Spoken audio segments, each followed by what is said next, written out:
We've been hearing all the chatter. Yeah, Kuminga's doing great. But in general, was Steve Kerr the real problem? Let's get real about this. I just want to go along Steve Kerr's whole tenure, as a coach and just go through key points where I feel like, Steve Kerr is actually a really good coach. And maybe because of this whole Jonathan Kuminga saga and for the fact that he's had 3 good games in an Atlanta Hawk uniform, that everybody's like, yeah, Steve Kerr is dog shit and he sucks. And I want to point out something. People really forget that Steve Kerr was in the running for the head coaching job at the New York Knicks because Phil Jackson was in the front office, and obviously Phil Jackson was Steve Kerr's old head coach with the Chicago Bulls, the Michael Jordan Chicago Bulls. And me as a fan, I was like, man, that's kind of a good fit. And I'm like everybody has a secondary team, and I always liked the Knicks and everything. And I was like, man, that might be a good fit. He has a championship pedigree, and that might be a nice fit. But then Mark Jackson gets let go, which was completely shocking as a Warriors fan. And now there was rumblings that Steve Kerr could possibly replace the unexpected vacancy with the Golden State Warriors. And in all reality, Steve Kerr came to the Golden State Warriors and he picked the right position for himself, or the better position for himself, over the New York Knicks that, it could have been a slam dunk over there too, but he felt like he could help out the Golden State Warriors more. And, the Warriors were starting to turn it around, but no one believed that they had the ability or even the chance to be a championship team at all. So it was really a big leap by Steve Kerr. Time out. You want to join the sports community with the authentic take? Make sure you hit that subscribe button for endless sports content. And then diving deeper into this during our first championship run, I just think it was just pure genius or hunch or whatever, good coaching. The fact that that first final series against the Cleveland Cavaliers, who had a monster in LeBron James, we meaning not me, just Steve Kerr. Steve Kerr starts Andre Iguodala as a defensive start to really try to put some real lockdown defense on LeBron James. And it ended up being a big factor in the series on why the Golden State Warriors won their first championship in over 30 years. One thing that is underrated is that something Steve Kerr had to do is really embrace Steph Curry, because coming in, Steph Curry was really injury prone early in his career, had, injuries with his ankles. His nickname was Glass Ankles, if you remember. And, Kerr comes in as the coach, as the former sharpshooter of the Chicago Bulls, and Steph is taking these long logo threes. And you see some of the clips of the reaction where like Steve Kerr's like just totally like, oh, you shouldn't have took that shot, but it went in. Okay, it doesn't matter. But he just had to really embrace that Steph Curry was making the right choice, even though some of the shots just looked ludicrous earlier in his career. And instead of barking at Steph Curry, he embraced that this is who this guy is. He's going to make the right decision. And as these shots may look crazy for someone else, this is who Steph Curry is becoming. And he is the face and the future of this franchise.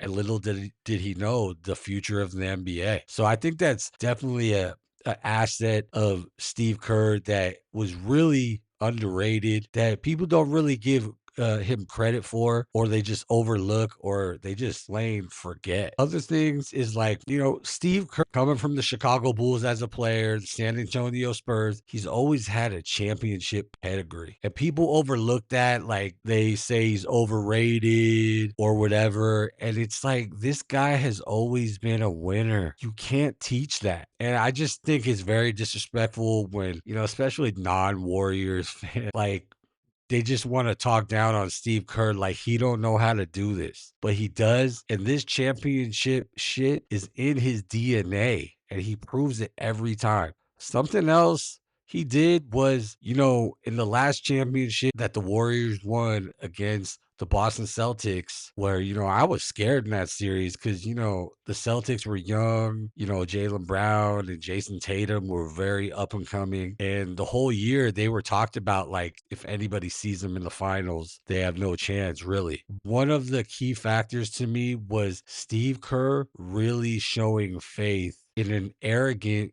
Jordan Poole because he needed another guy because Klay Thompson, he was coming up off of those injuries that he suffered in, the previous finals against the Toronto Raptors, and he needed someone else. And at times, Jordan Poole would take these ludicrous Steph Curry shots. I always referred to him. I felt like he was Steph. And, he ended up, after the championship, taking those shots and they weren't always going in. It just was kind of horrifying to see. But back to my point, Steve Kerr really showed faith in Jordan Poole, and maybe he shouldn't have, but just his hunch on that Jordan would help this team showed faith in him. Jordan did some great things in that championship run season. No one expected the Warriors to ever get back to. And just by Steve Kerr's vision in this kid that might not have deserved the chance, he really propelled us to help out Steph Curry to achieve that fourth championship. I think that's,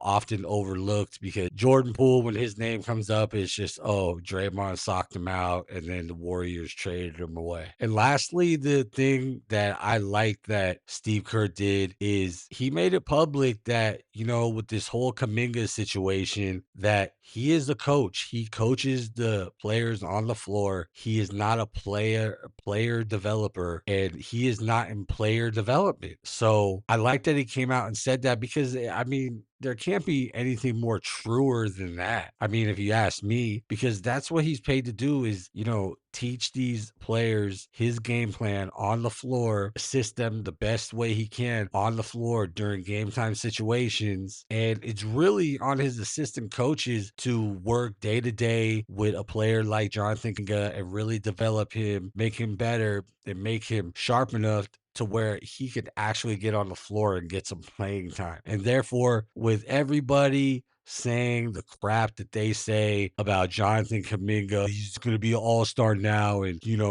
Steve Kerr screwed the Warriors out of a great wing player. And, Steve Kerr didn't know what he was doing with Jonathan Kuminga. He had something personal against him saying that he didn't fit with this team. He's just being honest and really rating a player the best of his ability with what he is getting paid to do. So a lot of people want to put the blame on him.